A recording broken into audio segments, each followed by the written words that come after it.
fucked up. I fucked up, people. I picked up Call of Duty, and I've been playing it again. I've been playing video games again on this long and boring. No, not boring, actually. I'm having a pleasant time during this lockdown. I don't know what it is, man. I'm enjoying it. I'm enjoying, like, this force. Fuck. I forgot a drink. It's all over there, but I don't want to get up, so I'm not going to do it. I'm just going to wet my whistle like that. But Jesus, man, I've been enjoying this time off, dude. There was, at the beginning of this, I remember at the beginning of this, I was so worried about the lockdown. The reason why I was worried about the lockdown at the beginning was because I was worried that I was going to get depressed and sad because I didn't have a routine anymore. But guess what I did? This is the brilliance of me. It's so egotistical. But I decided to make a plan on doing nothing. That was my plan. So that became my ritual. And I've fallen into this nice, easy sequence of events. I've been reading the hell out of this book, Maps of Meaning, and about like 160 pages into it. It's like a 460-page book, but like that's like a lot of pages. Dude, look at this. I made this tower right here. Shit. No, but I've been like on this lockdown. Obviously, we've all been on this lockdown. But I've been enjoying it, honestly. Like, I planned out to do nothing, and that's what's helped me the most, is having this organization of boringness. Like, all it is, like, so Sunday I do nothing all day. Let's start at the beginning of the week. So Monday comes around, and on Monday I'll go ahead and I will do a podcast for Tuesday. And I'll do the podcast between like 11 a.m. to about 3 p.m. And I'll shoot a podcast then. I work out in the morning before that in my basement. I edit up the podcast. I get it ready to go. And then I do homework from about 3 p.m. to about 5 p.m. So only 2 hours. But then Tuesday comes around and I do homework all day from like 9 o'clock in the morning to like 4 p.m. And I knock out. Instead of just knocking out assignments, what I've been doing is I have 5 classes. And like 2 weeks ago, I finished my entire semester of my finance class. So what they do is they put up like assignments online. And I've just been completing the assignments that way. So I've been just knocking out classes. I knocked out another one of my classes. And then I think tomorrow, not tomorrow, but like Tuesday or Wednesday, I'm going to knock out another one of my classes. So that's Tuesday. I have the podcast. It's going up. Oh, by the way, guys, it's been growing so much. And I think we're almost at 40 ratings on Apple reviews. And all I have to say is you guys are the shit, helping me so much with that. And then on Wednesday, I shoot another podcast for Thursday. Same thing, do a little bit of homework. And then on Thursday, I go ahead and I do a lot of homework again. And then Friday, I just chill. Saturday, I might shoot a podcast for Tuesday, so I don't have to worry so much about that. But I've been settling into a routine now, which has been the saving grace for me, at least, having a routine. And the routine is that. And on top of that, I've been enjoying coffee again. I can't wait to get it. I'm going to show you guys what it is. I ordered the turmeric Laird Hamilton coffee. The guy was on the guy was on Joe Rogan's podcast, and he's like a surfer. He's like he's a man. He's a man's man. And I ordered his coffee because I hear a lot of positive reviews about it. And on top of that, I also ordered Black Rifle coffee, and I didn't use a discount code. I should have used a discount code from like Brandon Schaub or something, but I didn't do that. So now I'm going to have nice coffee. I'm going to have a nice turmeric coffee mixture. And my keto diet, I've was kind of hitting like a wall there. I was stuck around 204 for about a week. But I think for the past like 3 days, 2 of the 3 days I've been weighing in at 203. So I think I'm going to be getting below 200 pounds. My diet's been going well. Instead of getting fat and greasy and out of shape during this time, I've really been using this time to develop a structure for health. I've been really trying to take control of my health, take control of my mental side too. And like I said, so the diet's going well. I'm going to be hitting 200 pounds here very soon. And once I hit 200 pounds, I think I might have pizza. I'm not too sure. I think I might, maybe like 198. Because I want to go into summer around 190. So that's the goal. and I'm still on keto. I know a lot of people don't really, they kind of have discrepancies with ketogenic diet, which is fine. I think that's to each its own. But it's just so, I don't know, the diet, it's helped me tremendously. It's been like a saving grace for me. It just allows me not to think about a diet. You don't have to think, and I think that's the ultimate goal to a successful diet, is one where you don't have to use your brain at all. You just know what to eat and what not to eat. You got to track it though. You got to track the calories, so you will overeat. 5,000 calories of carbs, fat, and protein is the same, or 5,000 calories of fat and protein is the same as 5,000 calories of carbs, fat, and protein. So you got to count your calories. But it's been good, man. The lockdown's been going a lot better than what I thought. And honestly, there's two sides of the coin here. There's two sides of the coin. And I don't want to always talk about coronavirus on the podcast, but that's what's going on in the world. I mean, at the end of the day, that's what's happening. Some other things like the NFL draft, where the Packers, which I don't know if you guys know, but that is my football team, I guess, if anyone cares. We picked up a quarterback. I think Justin Lovett, something like that, from Utah. Everyone's like making a big deal because we got him in the first round. He's a quarterback. But that's football, right? That's the NFL, and that's what's going to happen. And we have Aaron Rodgers. Like, that's cool. I get it, but he's also 36 years old. He's an old guy. He's getting older and older, and we need a backup quarterback. It's so weird because I think like people, like Packer fans, like they're happy with it, but they don't want to be happy with it because they don't want to upset Aaron Rodgers. But it's so weird that like people like if you're a fan of something, you really honestly think like you are the owner of the team. Like you think you are part of the team, but like that's just the way it works, man. Like it's like high school. Like you got to get the freshmen in to graduate them. It's just a conveyor belt, and that's what the NFL is. Dude, it's hard to feel bad for Aaron Rodgers. He's doing awesome. He has a beautiful life, and he's been probably arguably the best quarterback of all time, but at least in the top 5. I would say Tom Brady's up there. Tom Brady got busted for trespassing to someone's house. I don't think he got arrested, but he definitely walked into somebody's house. But fuck it, whatever. What are you gonna do? You're Tom Brady. You're not gonna freak out. If anything, if Tom Brady broke into my house, I would look at him dead in the eyes and be like, "Hey, you gotta give me something, or I'll report you to the police." Right? Do something like that. What else has been going on? What else has been going on, people? Taylor and I have been watching TV shows lately. She has, I don't know how much I want to share about her lack of ability. No, I wouldn't say lack of ability, but her and TV shows.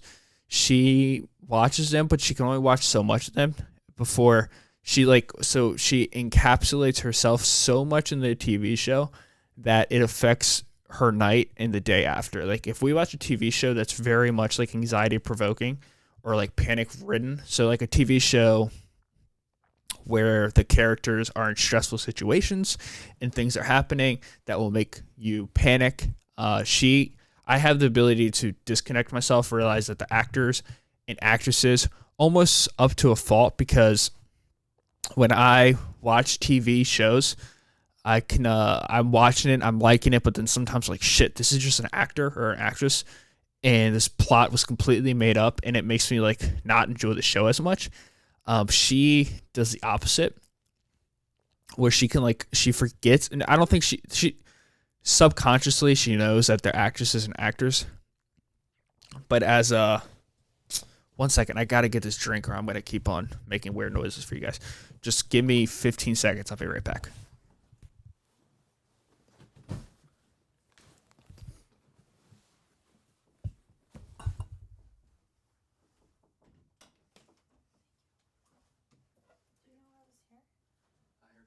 I had to get a drink anyways. I'm talking about you. Yeah. What are you talking about? Say hi to the people. I'm talking about you and your issue with TV shows. Hi. How you can't, you struggle separating that they're actresses and actors, and if anxiety-provoking things happen, it completely ruins your night. But yes, so she has this very unique, hi doggy, attribute about her when when hey, this is a Catholic room. Shit. When when TV shows like Harry Potter, the Goblet of Fire, the scene where the dragon get out. Out. Out. Bye. Bye. No, you can take her. Bye. Sorry for the intermission.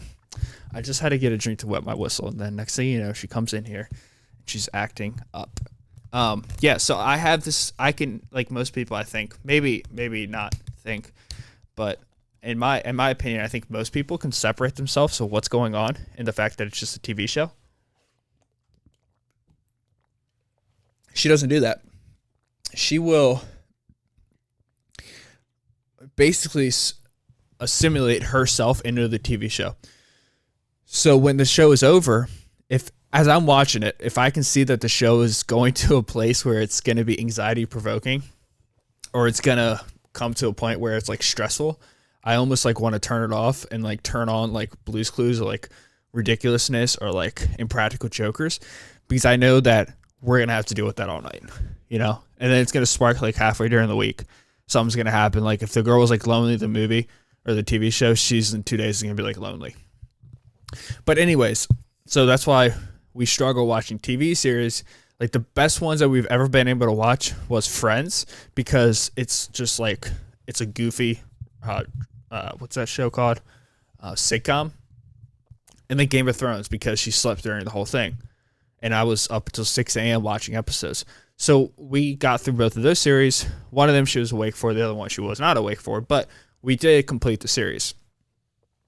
But recently we've picked up a TV show that she heard about, actually, which I thought was kind of cool, and a TV show that my cousin watched. I think it was, he said it's like his favorite TV series, called Orange is the New Black.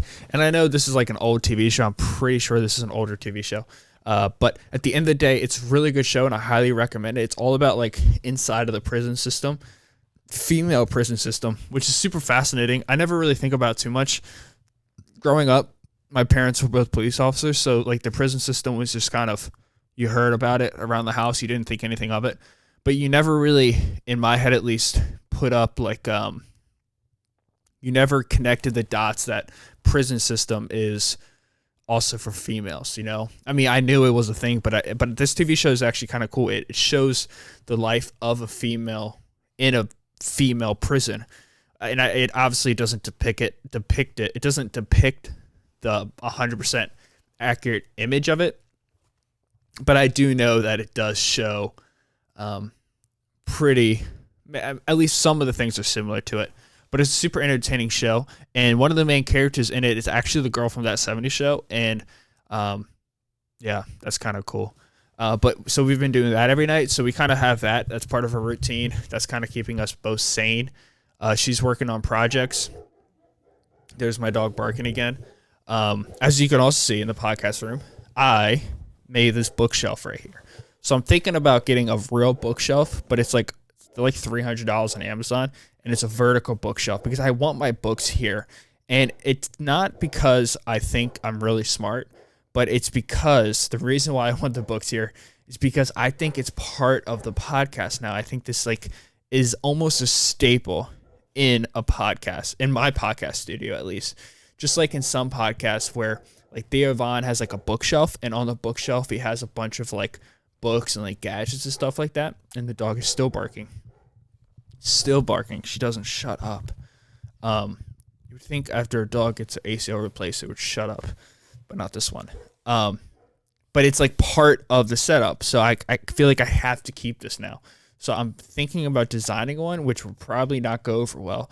But if that doesn't work out, I'm thinking I might just splurge and make that purchase. It's really cool. It's a vertical bookshelf, and you can stack the books on it. And I guess it's like super heavy in the back, so the books don't flip over. But what I did do is I reorganized the books. This is the Leaning Tower of Pisa right here. But I stacked the books in the way that they're biggest at the bottom, the tallest at the top, which you can easily see that this is super duper unstable. But that is, you know, what are you going to do? We're not professionals in here at all. But yeah, I was talking to Taylor last night. I have some of my most profound thoughts, I think, at nighttime. At least like some of my darkest thoughts.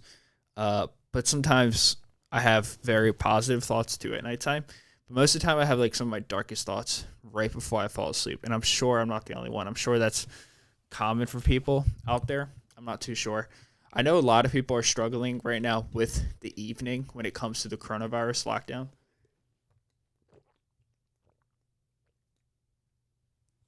I see that some states are reopening. Florida said fuck it and they opened up all their beaches, but that's Florida and you can't be shocked by that. I know Georgia is opening as of yesterday, um, which would have been Friday.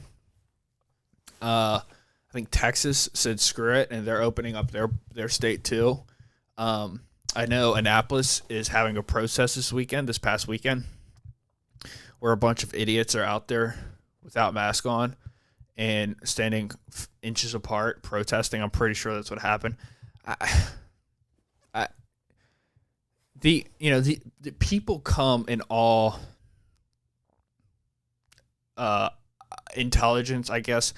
People, I think that's what makes humans so unique is that there's so many different kinds, right? There's so many different kind of people. There's the Einsteins of the world.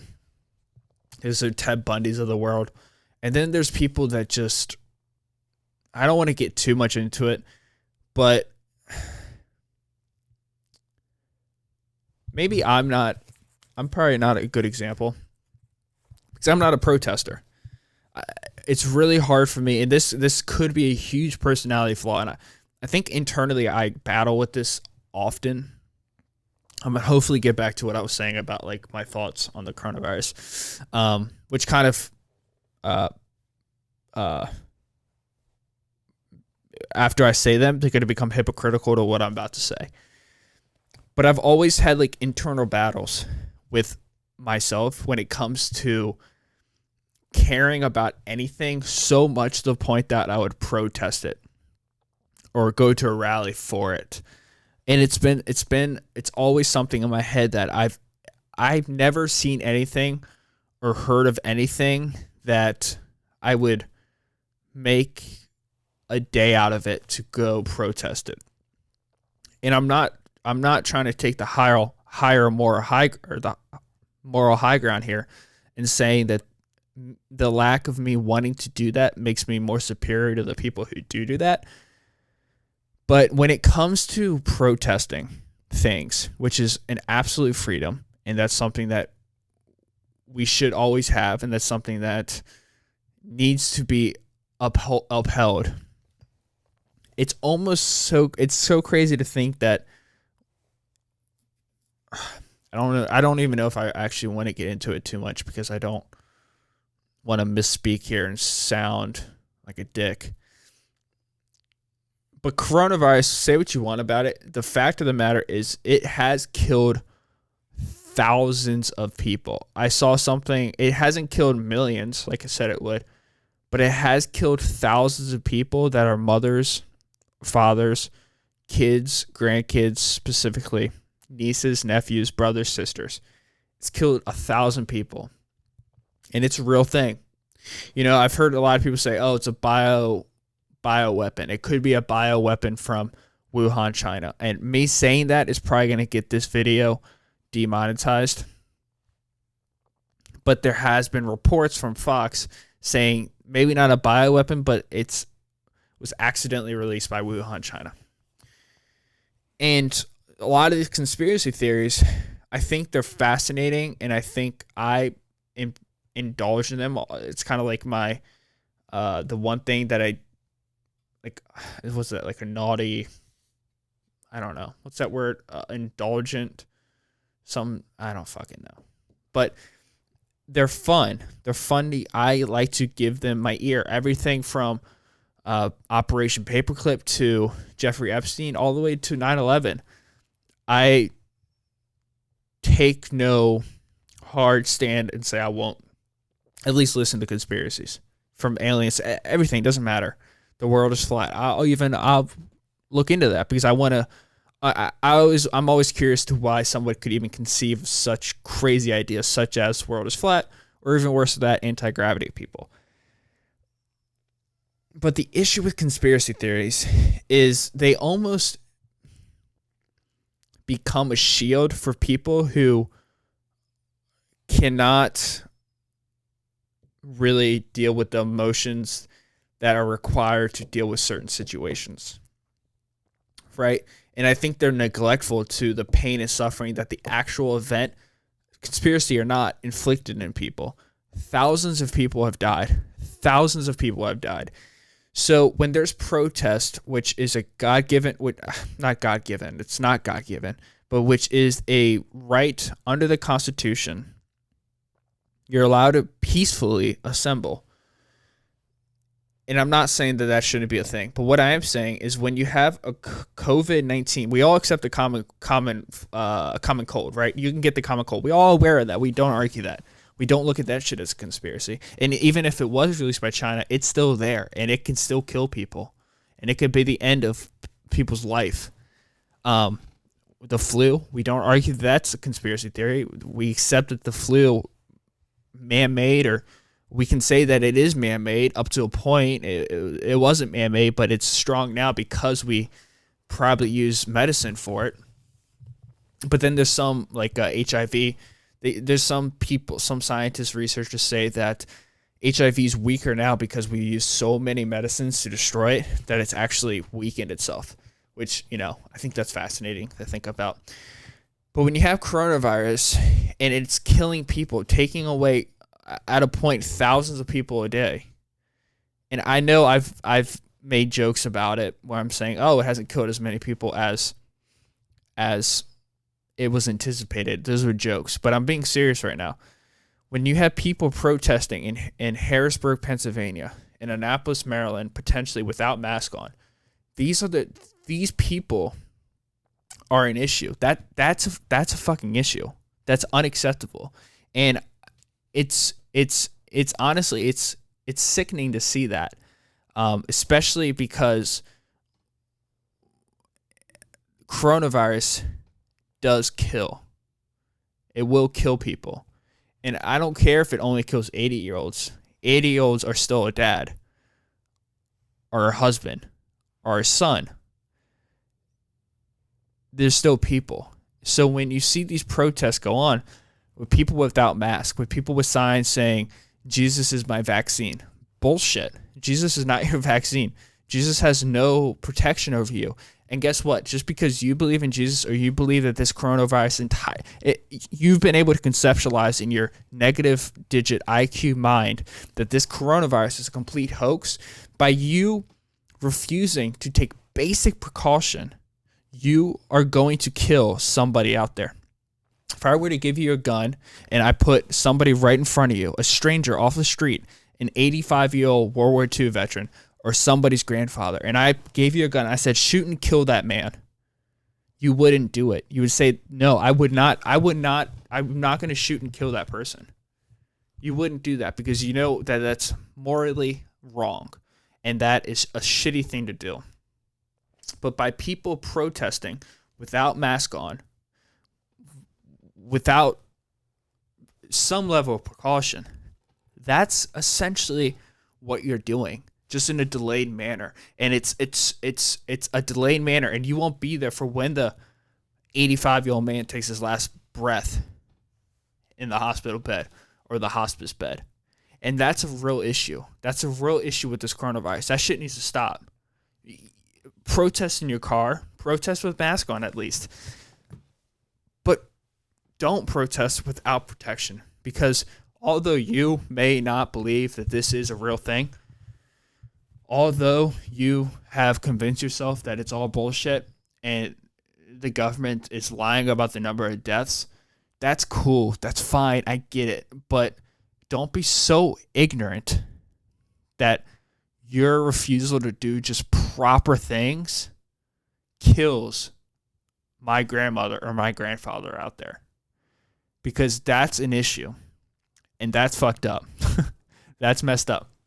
And I see it praised on social media. And I see people doing it in Harrisburg, Pennsylvania, acting like absolute idiots. Jesus is not going to save you. Your ignorance is not going to save you. It may not kill you, but God damn it will kill somebody else. And that's messed up. And you should not be doing that. That's unacceptable. But let's talk about COVID now. Let's talk about the future of what this world looks like. So I was having this dark, I guess, conversation with myself about it. And I'm going to hopefully finish this podcast off on a positive note. But I was telling her how the potential of this thing causing an economic recession is high, right? It could cause a serious depression, a legit depression. That is an entire world depression. It could shut down economies all over the place. And I get it. That's just a legit danger. That's a legit danger. On the flip side, if we don't reopen economies, that could happen. But on the flip side, by opening economies too early, it could cause a lot of injury, right? It could. What we need is a vaccine. A vaccine would be heavily needed right now, but I'm afraid that a vaccine won't be used by everybody because there's a bunch of idiots out there who don't believe that vaccines do anything, and all they do is cause harm. And those people can go F themselves because they're the reason why people are dying and why diseases are coming back and killing people left and right that've been around that've been gone for hundreds of years. And I hope that after this is over, I hope as a collective world we can come together and we can actually try to pull ourselves out of this, because it is scary. This could lead to a massive Great Depression Part 2 in the entire world. And if it comes factually true, if we know 100% that China did have some type of interaction with releasing this virus and they knew about it and they refused to share the whole truth, which is honestly, I'm not a conspiracy theorist, but I do believe that is heavily possible because China does shit like that and they don't share the truth to their people, so they won't share the truth to the world. I'm sorry once again that she's barking. This is so unprofessional. She just, on the nice days, she barks because there's people walking outside. It's so fucking annoying. I am afraid that it could lead to war between China and us. And I don't believe in war anymore in the sense that it's hand-to-hand combat. I think those days are fucking over. The only way that those days are not over is if we get hit by like a nuclear bomb or something like that, and it shuts down the computer systems, and then 2 generations of rebirth. That now the idea of technology so advanced where it's iPhones and computers that control us and all of our impulses. I think that we need 2 generations where computers don't exist, and I think you could possibly now be in a world where hand-to-hand combat is still a necessity when it comes to huge national, huge powerful countries. Besides that, I think those days are over, and I think that's a good thing. And she's still barking, and I think she finally stopped. Nope, she's still barking. And I think those days are over. But it is scary to think about if China did play a role in that, and they didn't tell us about that, that could be a serious fucking issue for the whole world. And you're looking at a potential very dangerous situation. China owns the U.S. in many, many ways. They own us in the sense that we buy and use so much of their factories, so much of their land. We import everything from them. And, they could put up some fucking dangerous shit and cause a serious issue. But on the same side, I think, and that could lead to a depression, that could lead to anarchy. And when you have a president like Trump who's so polarizing, you're going to have a large group of people in this country that are going to hate what he does. And if we are so desperate and our economy is so broken that hatred could turn violent. I think the reason why people haven't turned violent towards Donald Trump already is because you can't argue how great the economy is doing. And I think you get violence when people are upset and desperate. But I don't think people have been desperate. I think people have just been upset. And you can continue on with your life, and you can continue being happy, and you can continue doing what you do every single day until what you do is affecting you. And I think then you turn violent. And if you don't have a platform to fall on, aka a good economy, then I think then you see an uprising. And I don't want to see that. And I don't think we're going to see that. I think the positive side of all this is we're going to hopefully learn how to better our society for things like this. This is such a real possibility. There's so many real possibilities. There's a huge volcano sitting underneath the Yellowstone Park. I don't think people understand that when people like vacation to Yellowstone and they see the pretty little smoke shoot up from the geyser over there, what you're actually seeing in that situation is you're seeing a showing of a volcano. Pretty much the entire Yellowstone is sitting on top of a mega volcano. This volcano explodes, I don't know. Let me look it up real quick. I think it's like every 30,000 years. How often?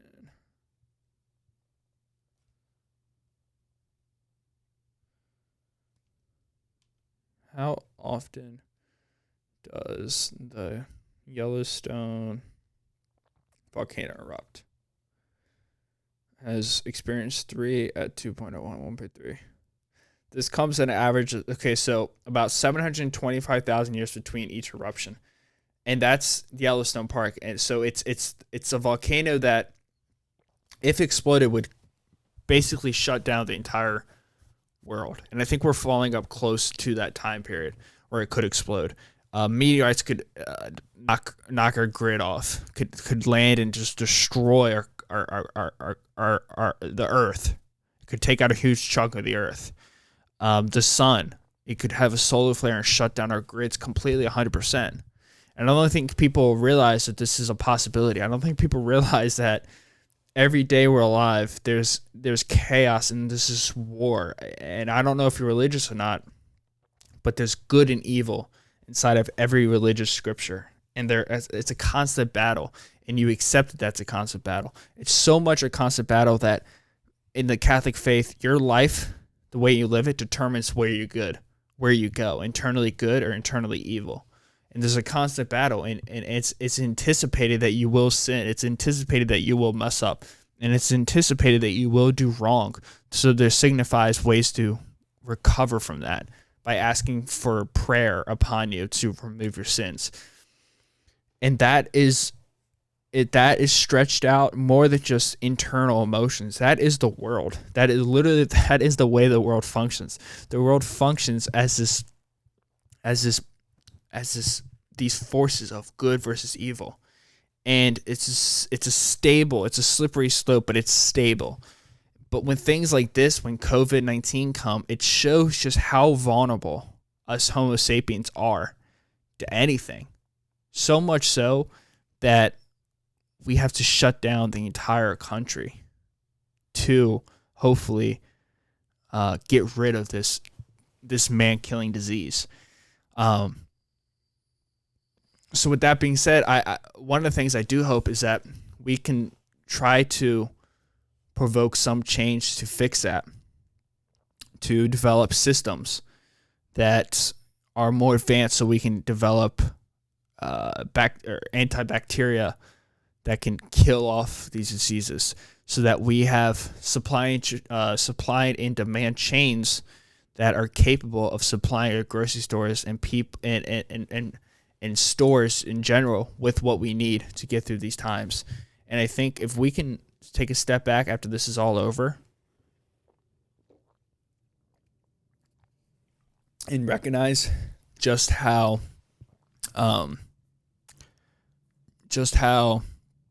aggressive or just how unprepared we are, and we can fix that, then that's a big win. That's a big win for people. I want to read this one quote real quick, and then I'll let you guys go. I was reading this from my book, Maps of Meaning, The Architecture of Belief. I'm going to read it real quick for you guys. I forget what it says, but I'm going to run over it after it's all over. I just want to read it real quick. Okay, here it goes. I think this is on page, I don't know what page it's on.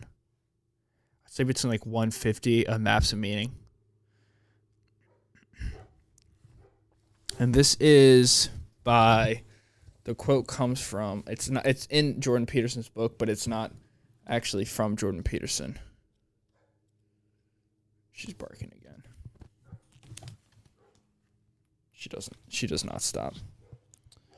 This is from Ibid. Ibid. I guess Ibid I think he's a philosopher. But here's a quote. And it's in reference to this.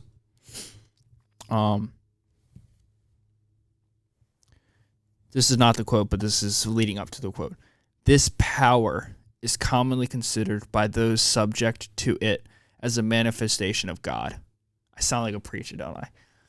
Personification of the unknown, an ultimate source of all conditional knowledge. Here's a quote. The feeling of it may at times come sweeping like a gentle tide, pervading the mind with a tranquil mood of deepest worship. It may pass over into a more set and lasting attitude of the soul, continuing, as it were, thrillingly vibrant and resonant until at last it dies away and the soul resumes its profane, non-religious mood of everyday experience. It may burst in sudden eruptions from the depths of the soul with spasms and convulsions, or lead to the strangest excitements, to intoxicated frenzy, to transport, and to ecstasy. It has its wild and demonic forms and can sink to an almost grisly horror and shuddering. It has its crude, barbaric antecedents and early manifestations, and again, it may be developed into something beautiful and pure and glorious. It may become the hushed trembling and speechless humility of the creature in the presence of whom or what, in the presence of that which is a mystery, inexpressible, and above all creatures. And what that is referring to is, in this book, Jordan Peterson talks a lot about explored territory and unexplored territory, and how everything at one time is unexplored territory, and everything that we deem explored territory came from that unexplored territory. And Ibid, in that quote, is referring to unknowns, the unknown, and the terror of the unknown, and just how the magnitude of the unknown is so almost demonic to people, and it's so terrifying, and it's something that we can't even encapsulate. It's so scary that we don't even try to give it names. We don't even try to relate to it. In the old days, we would give it mystical powers. We would call it things.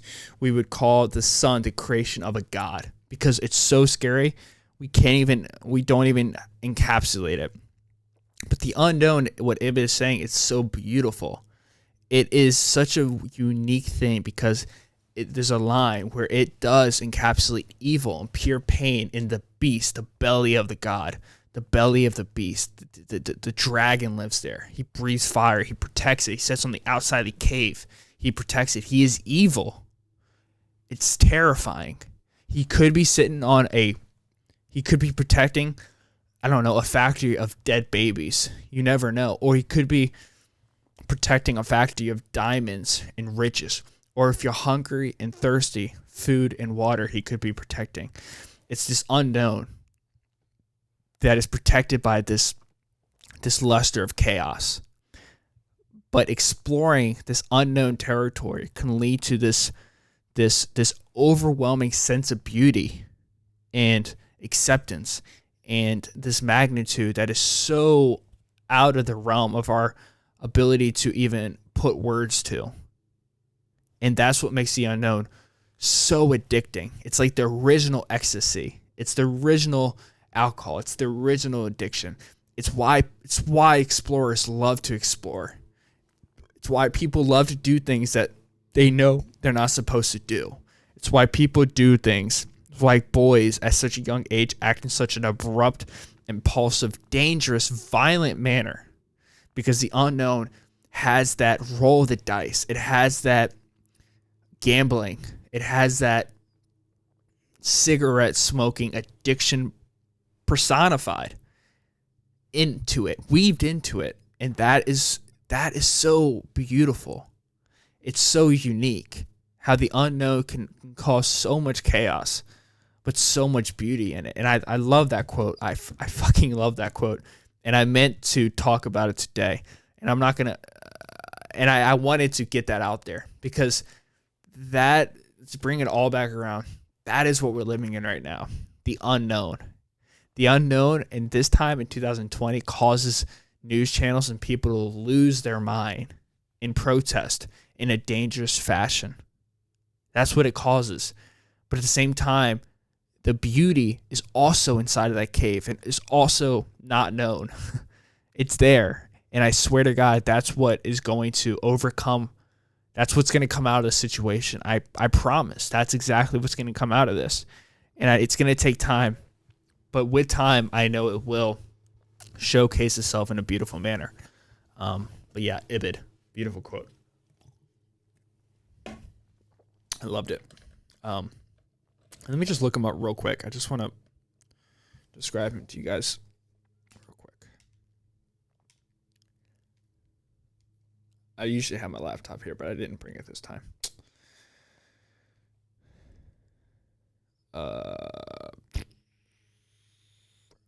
Oh, is it a book?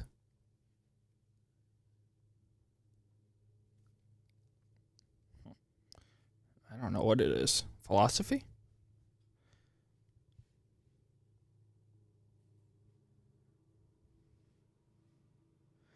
Is one of the Ethiopian philosophers encountered by a brother and the Omnians during the events of small gods. Okay, I don't know what that means, but I love it. It's a beautiful quote. I love it, you guys. That was episode 82, I think, of the Michael Lab Show. Leave it a rating, 5 stars, written rating, and subscribe on YouTube and on Apple, and watch on Spotify too. Tell your friends about it, guys. Thank you so much.